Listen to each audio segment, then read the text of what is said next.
This is one of over 200 talks on the history of Western art, and I've arranged these talks chronologically. I start with cave art and work through to art produced in the last few years. This is section 21 on Romanticism, and this talk is on the French artist Théodore Géricault, who was an early French Romantic artist who died young.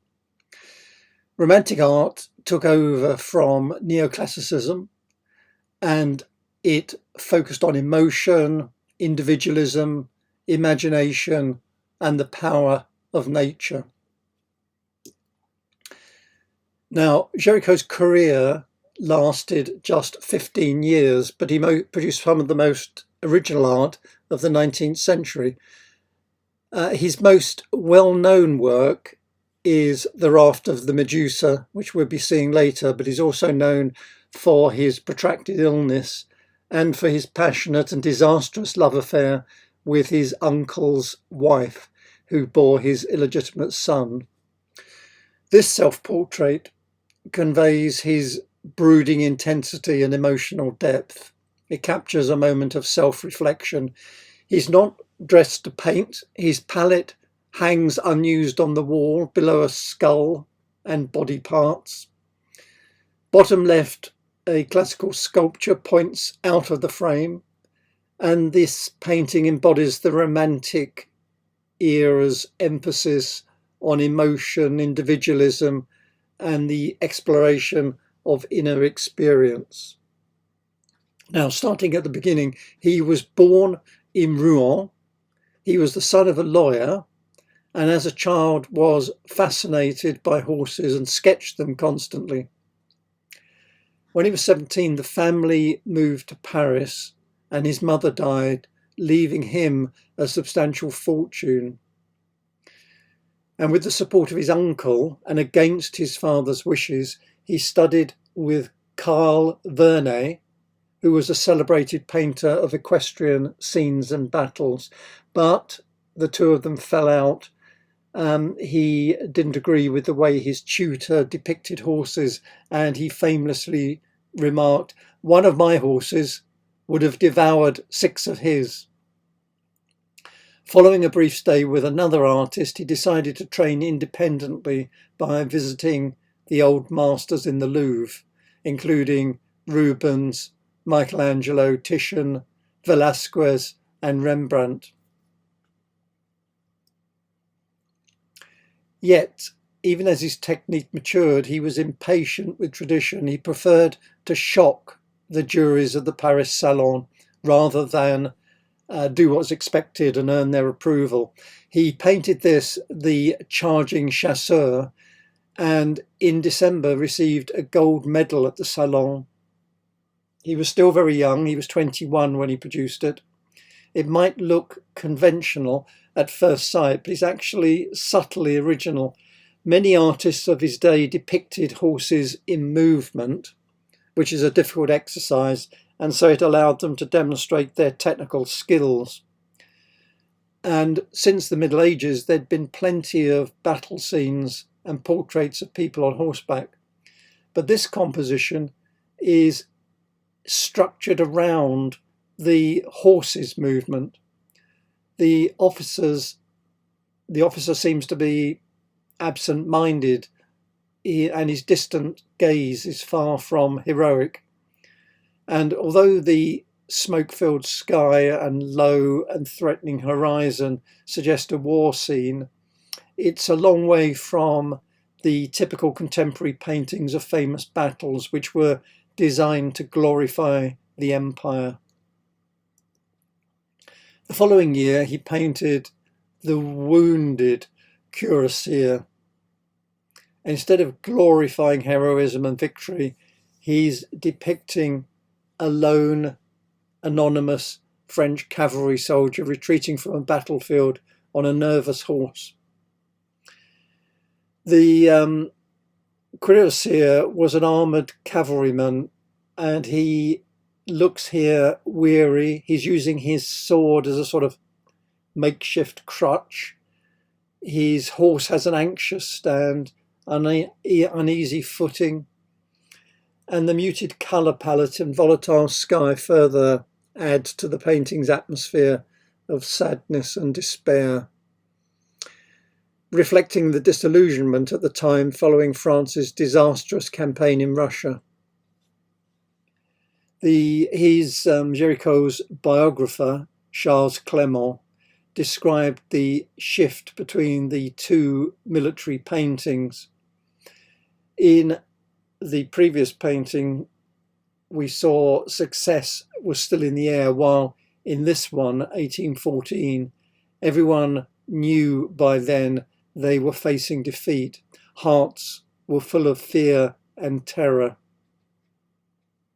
So we could see this as a requiem for the then fading Napoleonic era. And it did receive mixed reception at the 1814 Salon. Critics found the subject matter, essentially a defeated soldier, less appealing than depictions of heroic battles.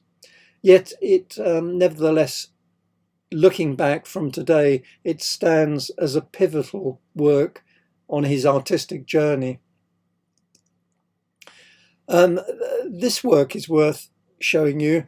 It's a notable work. It dates from around 1815, we think. It shows his skill in depicting animals, particularly horses. It's often cited for its realism and dynamic portrayal. It captures the head of a white horse. It focuses on its form, musculature, expressive features and powerful presence. And in a way, this work bridges between neoclassicism and romanticism. And it's a good example demonstrating that transition. He's using light and shadow to highlight the horse's features, and that creates a sense of volume and texture. And through that, the painting conveys this sense of strength, nobility, and even a touch of serenity. Briefly, of course, neoclassicism can be seen as a celebration of reason and order, looking to the past for inspiration, while romanticism looks forward. It embraces emotion, imagination, and the individual experience, and celebrates the power of the natural world as well as human emotion. Now, having failed to win the prestigious Prix de Rome the second time, he decided to go to Italy on his own. And there in 1817, he witnessed a race of Barbary horses in Rome. It's a race of horses, it's riderless horses. They ran at the length of the Via del Corso, which is a long, straight street in the middle of Rome. It takes about 2.5 minutes. This sketch depicts what's called La Mossa, the start of the race, where you can see the riderless horses are being goaded and agitated to encourage them to run their fastest. Throughout his career, Géricault loved depicting the horse as a metaphor for unfettered emotion and power. And he planned to paint a canvas of this subject, more than 9 meters, that's 30 feet in width.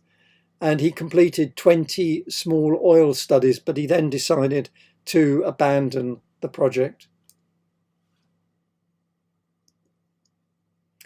Now, around this time, sometime between 1817 and 1820, he painted his only known erotic painting. This small oil sketch depicts 2 lovers locked in a passionate embrace while their companion watches from the left. Her nudity and relaxed pose are the classical tradition of representing rest after lovemaking. The woman in white is an active participant in lovemaking, and with a modern directness, he captures the intensity and energy of human sexuality. Very different from the idealizing conventions of the time. Incidentally, this painting wasn't intended for exhibition. It would have only been for private viewing.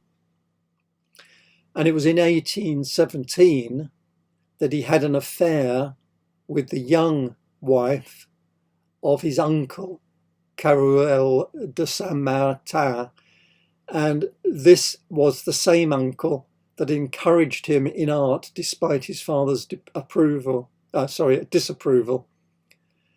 Now, the young wife, Alexandrine-Modeste, was 28 years younger than her husband and 8 years older than Géricault.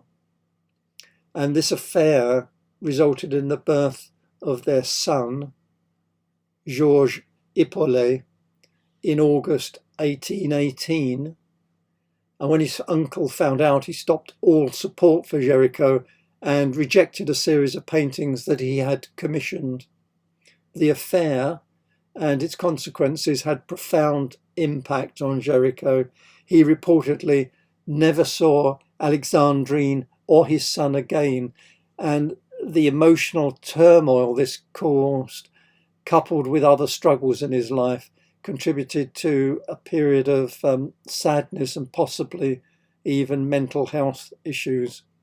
He returned to Paris in September 1817, and that was the month the first reports of the shipwreck of the Medusa were in the newspapers.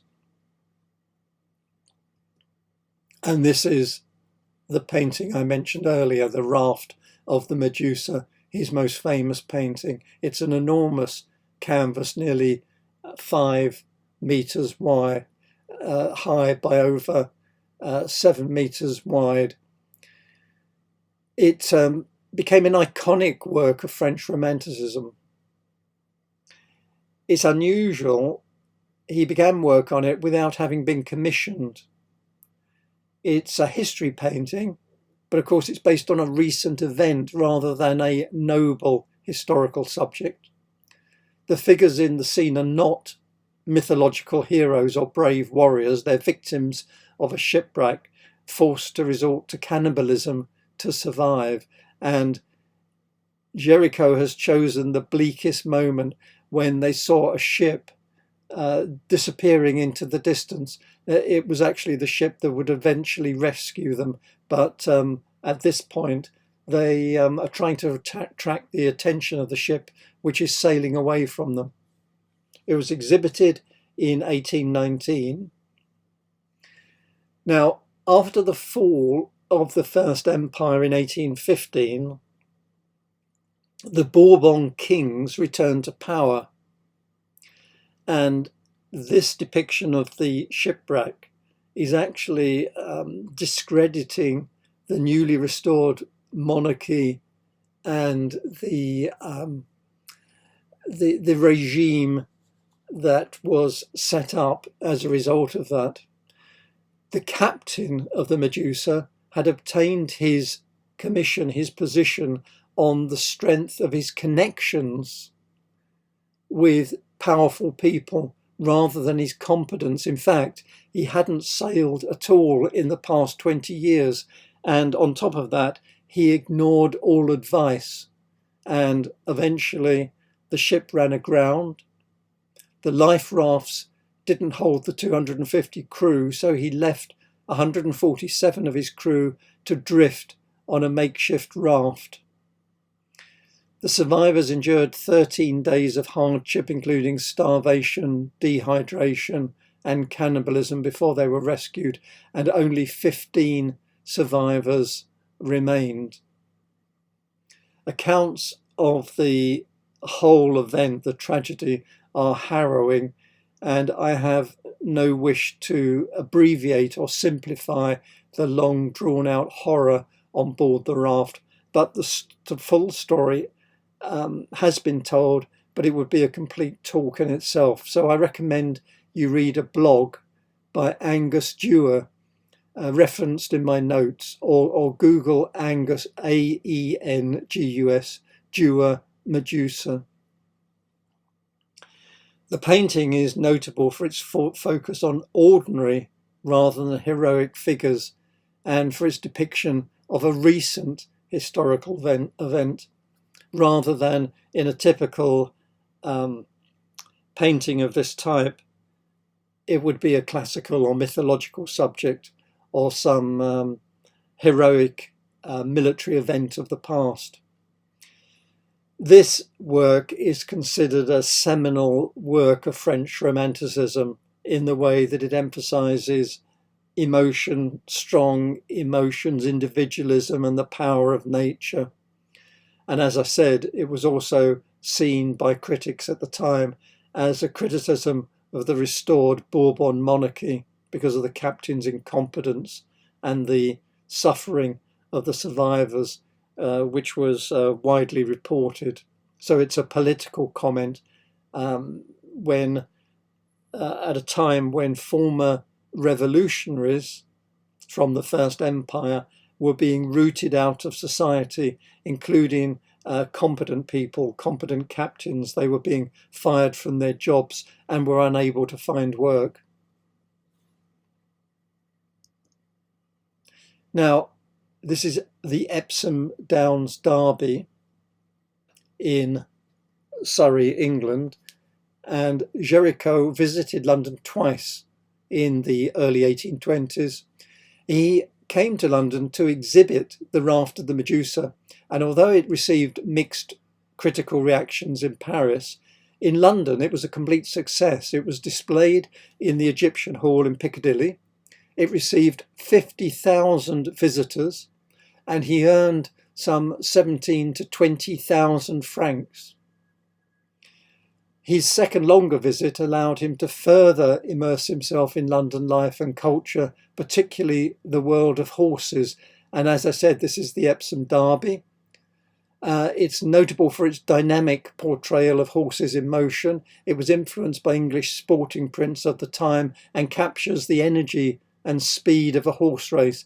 Notice the horses are in this position of a flying gallop where their legs extended off the ground in a manner that was later found to be anatomically inaccurate when Edward Muirbridge took a succession of photographs.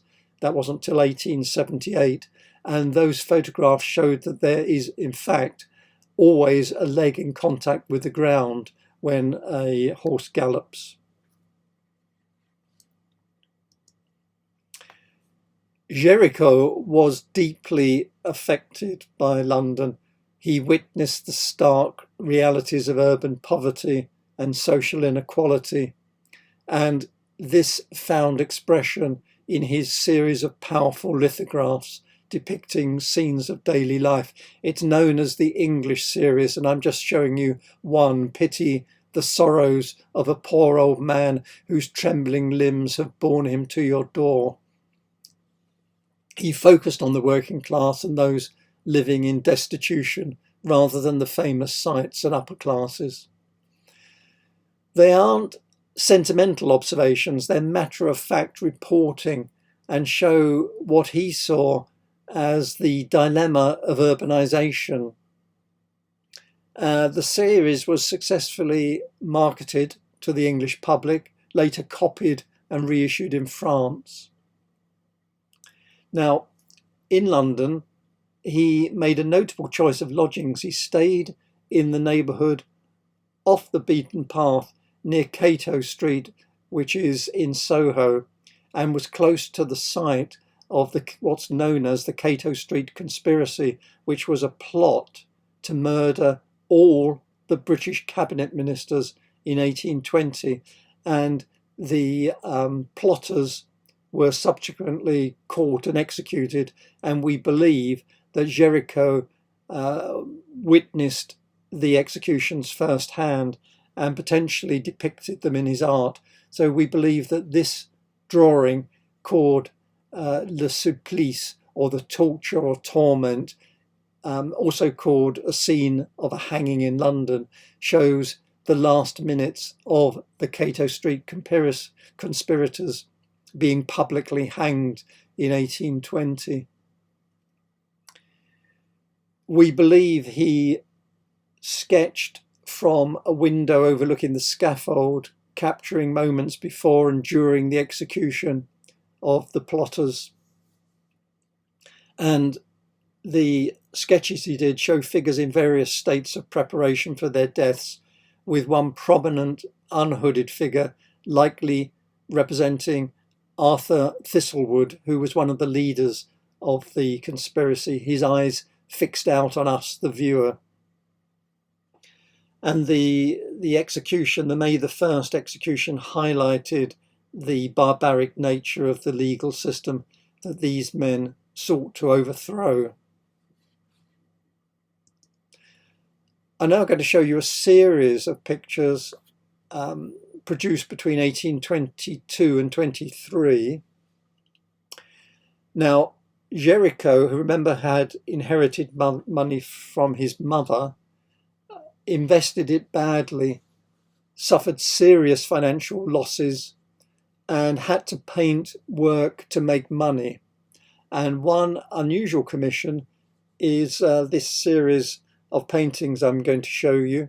It was a series of 10 portraits of insane patients for a physician he knew.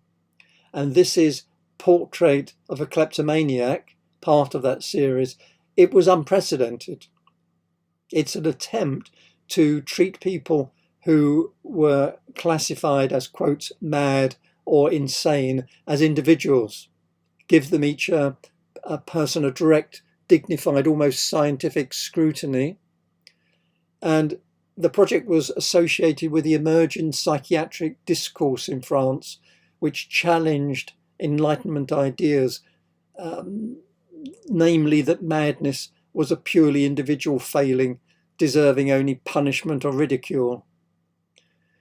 Géricault had a personal impetus as well. His own family had a history of mental illness, and he suffered a nervous breakdown following the completion of the Raft of Medusa. So his approach here is radical. Instead of portraying his subjects as deranged or monstrous, as had been typical in art, he's depicting them with intense realism and focusing on their humanity and the pathos of their inner torment. So he's trying to evoke sympathy. He's challenging society's prejudices about mental illness. The physician, the patron behind the series, was Etienne Jean Georget, who was a pioneering psychiatrist, chief physician of the hospital in Paris. And Georget wished to correct popular misconceptions of the insane and emphasize the comparative normalcy of their life and conduct. What Géricault is doing is illustrating in this series various forms of what was called monomania. It was a popular diagnostic category which described obsessive fixations, and the idea was this series would be used as a teaching tool intended to humanize patients for Georget's medical colleagues and students to assist in the psychiatric study and reform of the patients. This is another example, a mad woman and compulsive gambler. She's dressed in simple clothes. Her face is dominating the composition. She has downcast, red-rimmed eyes, a tense mouth, conveying this sense of deep distress, possibly anger, suggesting internal struggle and pain. So Géricault is blending realism with emotional intensity. He's using expressive brushstrokes. Some critics have said the brushstrokes reflect the disordered thoughts of the patients. They have a dark background to emphasize the subject, highlighting her isolation, her inward focus. And the series gives us a glimpse into the psychological complexities of a human experience. He's showing this woman not as a grotesque caricature, but as a person experiencing intense suffering, fostering empathy, challenging the prevailing view. This is man with delusions of military command. a poignant glimpse into the mind of a man afflicted with a specific form of monomania, a type of mental illness characterized by an obsessive fixation on a particular subject. In this case, the subject's delusion is one of military grandeur. He believes he's a high-ranking military official, perhaps even Napoleon himself. He's shown with a melancholic expression, perhaps indicating the widespread disillusionment felt in France after Napoleon's defeat.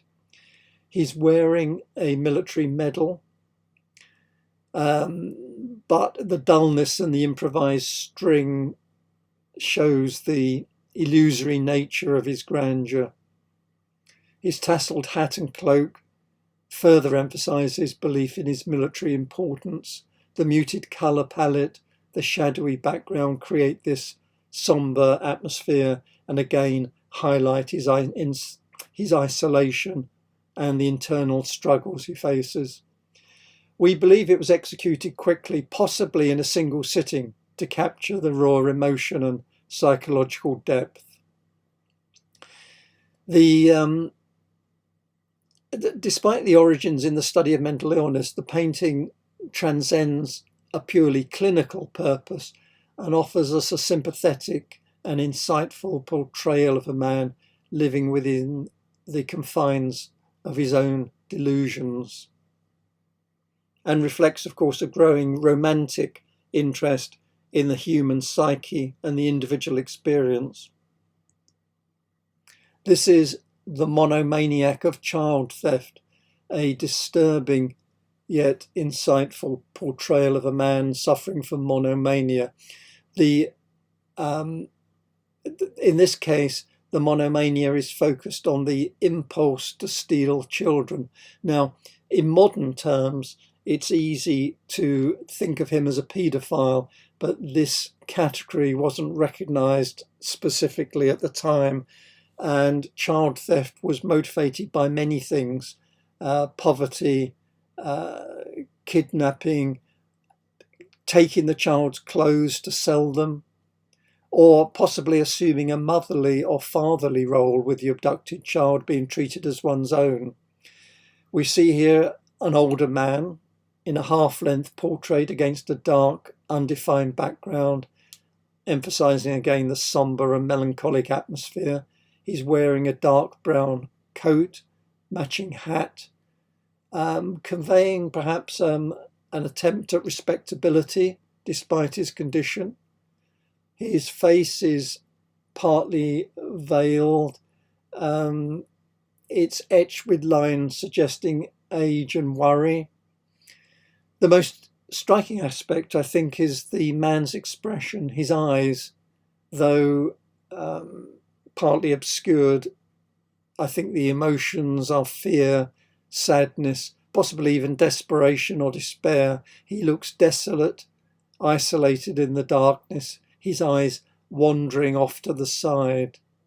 And Géricault has portrayed his internal struggle and suffering without again resorting to caricature. A compassionate approach to mental illness that was way ahead of its time. This is a portrait of a demented or jealous woman, sometimes called a portrait of a woman suffering from possessive envy. She was known as the hyena of Salpêtrière, the hospital in which they were held. And it's a powerful and unsettling exploration, again, grappling with a specific mental illness, the monomania of envy. We see an elderly woman, a half-length bust, sombre background again. She's wearing worn and shabby clothing, a thick brown coat, a simple white cap, salmon pink stripes, a red scarf shaped like a viper's warning V, a hint of a shirt or blouse, emphasising her humble background. One critic has pointed out that her respectable attire indicates she's still clinging to conventional habits of dress despite her illness. The most striking aspect, again, I think, is the face, etched with the torment of her condition. Her eyes, described as small, red and mean, are downcast. There's a piercing intensity. She's focusing on some unseen object of her obsession. There's a slight greenish tint on her pale face, and we see the hyena-like expression as noted in her case notes. Her tense mouth, tightly clenched lips suggest an internal struggle and the potential for a sudden, passionate outburst. Envy and jealousy are feelings that many can suffer from over long periods of time, which of course raises the question of where do the boundaries lie? When is a person to be cast into an asylum for such feelings? When do feelings become categorized as a monomania? It's easy to search here for what we could call, quotes, signs of madness, but we could see this woman as a typical neatly dressed woman with a clean bonnet and clothes, signs of modesty, but tormented in her feelings. It's a powerful and empathetic portrait of a person grappling with deep emotions. Finally, the melancholic man. Now, this painting wasn't discovered until 2019 by Javier Burgos, a Spanish scientist in Ravenna, Italy. And he believed it was part of the monomanes, the series I've been showing you. And it shows a man with a furrowed brow, dressed in a red robe, exhibiting features consistent with melancholia. Burgos saw this work as potentially the sixth painting in the series. The others, incidentally, have been lost. There were originally 10. There's 5 authenticated plus this painting. The size and attributes have been verified against known features of the series. The facial expression includes what was known at the time as melancholic omega, the wrinkle on the forehead, which was a traditional sign for melancholy. And it refers to the shape of the Greek letter omega and the horseshoe of the inverted U furrows on the forehead. The contraction of the corrugator muscles, known as grief muscles, described by Charles Darwin in 1872. And the attribution of this painting to Géricault remains contentious. Many scholars consider it to be authentic.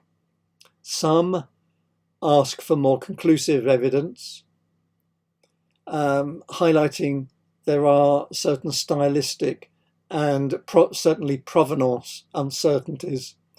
If it was fully accepted, it would mark significant progress in reconstructing the original series of 10. It's currently held in a private collection in Ravenna, and it's generated a lot of scholarly interest.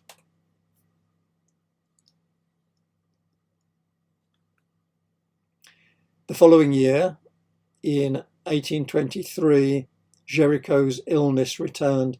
It was tubercular infection of the spine. He had several operations, but his condition didn't improve. And he planned several vast paintings as a sort of a last effort while he could. This is a small portrait of the 5-year-old son, Oliver, of Colonel Louis Brault, a cavalry officer knighted by Napoleon. The boy has a serious expression, suggesting adult concerns, the seriousness of war. highlighted by the bare walls behind, the sabre he carries on his soldier, and the fierce dog he controls. The sword belonged to his father, who is said to have used it at the Battle of Waterloo. However, by 1821, the empire was over. Napoleon was in exile. The Bonapartists, such as the colonel, had been searched out, dismissed, and were out of power. They were often spied upon and found themselves unable to gain employment. Géricault is using the child here to represent the seriousness and danger of war and its larger effects on French society. He gave the painting to Olivier's family as a token of friendship. He died young, aged 33, in January 1824, and this is a deathbed scene by the Dutch-French romantic artist Henri Schaeffer. The cause of his death is a partial mystery. He seems to have suffered from an infection following a riding accident, but he had other ailments that he neglected. He also suffered from depression, and some say that he attempted suicide. His studio content when he died was sold for 52,000 francs. A close friend bought the Raft of the Medusa and later sold it to the Louvre.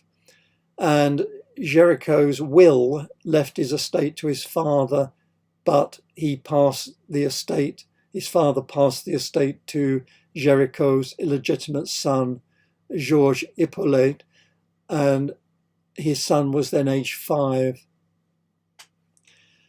Romanticism contributed to the idea of the heroic, tragic artist that we see here. It fostered a new appreciation for the artist as a unique, sensitive genius, often at odds with social conventions, and seen often as a visionary, often misunderstood, even ostracized by the mainstream, whose creative energy stemmed from deep personal experience and often turbulent emotions. And so Géricault himself, his life and his death, certainly fitted this romantic image. But we must recognize that while emotions can inspire art, true mastery requires immense skill, hard work, and technical expertise as well. I think equating artistic brilliance with a single, simple interpretation trivializes the struggles of the artist, who's shaped by a range of cultural, personal, and social political factors. Géricault's death obviously can be viewed as tragic, as he was struggling still to gain recognition. But I think we must recognize the complexity of his artistic journey. And it's important, I think, to avoid reducing his legacy to a simple narrative of torment and lack of recognition. He was certainly a pioneer of Romanticism, whose impact on art history is far more long range, far more nuanced and significant than a romanticized portrayal might suggest. Which brings me to the end of this talk. Géricault was a pioneer of French Romanticism and later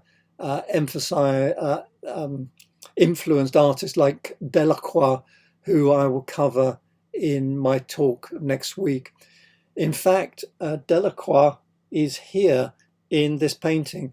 He was a model for the figure shown at the front of the painting, and Delacroix was so moved by the painting that he ran from the studio after each session. Thank you for your time and attention, and I look forward to giving my next talk in the series. Goodbye for now.